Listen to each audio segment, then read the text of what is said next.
कि हम ऐसी कौन सी पूजा करें जिससे आपका स्वास्थ्य उत्तम रहे। आप सबके आशीर्वाद से, श्री जी की कृपा से हमारे मन की स्थिति लाडली जू में रहती, इसलिए हम हर समय प्रसन्न रहते हैं। आपसे हंस रहे हैं, आपसे बात कर, ये कृपा है। और हम चाहते हैं कि सब लोग भजन करो और ऐसी स्थिति प्राप्त करो कि बड़े से बड़े दुख को रौंद करके मुस्कुराते हुए निकल जाओ। भजन के द्वारा ये हो सकता है, रुपया के द्वारा नहीं हो सकता।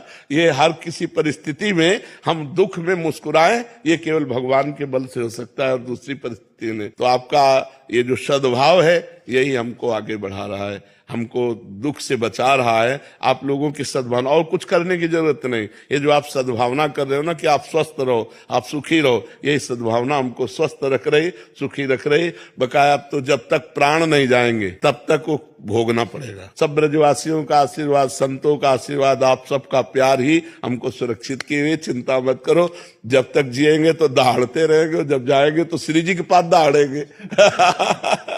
महाराज जी, जब भी मैं भगवत स्मरण, जप या ध्यान करती हूँ तभी असंगत और बीते हुए समय की व्यर्थ बातें मन पर हावी हो जाती हैं। इस मानसिक विक्षेपों से कैसे पार पाऊं महाराज? पागल आदमी रोड में खड़ा गाली दे तो हम उससे मतलब नहीं रखते। ऐसे ही समय मन पागल है, इसको ऐसे उपेक्षा करनी जैसे पागल आदमी रोड में जा रहे, पागल आदमी आपको गाली दे रहा हो, ईंट मार रहा हो, आपको बुरा थोड़ा लगेगा, पर ये लगेगा यार पागल आदमी। ऐसे ही समय मन विषय में पागल है, संसार में पागल है, माया में पागल है। जब हम भजन में बैठेंगे तो भूत की बातें, भविष्य की बातें, वर्तमान की चिंता लेकर के या व्यर्थ की बातें वो मन हमारे सामने पेश करता है। जो मन में छुपी हुई वासनाएं वो बाहर आती हैं। हमको चाहिए कि डट करके नाम जप करते रहें और उनको इस तरह उड़ाते रहें जैसे पागल आदमी की बातें। मेरा मन, मैं मन, अब ये सोच लिया तो करना ही है। देखो ना, अब ये मन हट ठाने तो मुझे करना ही पड़े। क्यों करना पड़ेगा? अब वो जलाएगा। जब आप ना कहेंगे तब वो आपको ताप देगा, आपके हृदय में एक अशांति पैदा करेगा। जो उसके द्वारा दी हुई व्यथा को, जलन को सह गया, वही निकल गया, वही मन को वश में कर पाया। और जो उस व्यथा से परेशान होकर जैसा मन का वैसा कर लिया, वो भ्रष्ट हो गया। तो हमको सहना है, इस पागल आदमी की बातें नहीं माननी है। हमको भजन में अपने चित्त को बार बार लगाना है। जहाँ से मन बार बार हमारा विषयों में जाता है वहीं अपने ध्येय में लगाना ही साधना है। और जब लग जाएगा तब तो कहने की बात नहीं हो, तो आनंद का अनुभव होगा।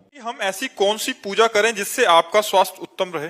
आप सबके आशीर्वाद से, श्री जी की कृपा से हमारे मन की स्थिति लाडली जू में रहती, इसलिए हम हर समय प्रसन्न रहते हैं। आपसे हंस रहे हैं, आपसे बात कर, ये कृपा है। और हम चाहते हैं कि सब लोग भजन करो और ऐसी स्थिति प्राप्त करो कि बड़े से बड़े दुख को रौंद करके मुस्कुराते हुए निकल जाओ। भजन के द्वारा ये हो सकता है, रुपया के द्वारा नहीं हो सकता। ये हर किसी परिस्थिति में हम दुख में मुस्कुराएं, ये केवल भगवान के बल से हो सकता है और दूसरी परिस्थिति ने। तो आपका ये जो सद्भाव है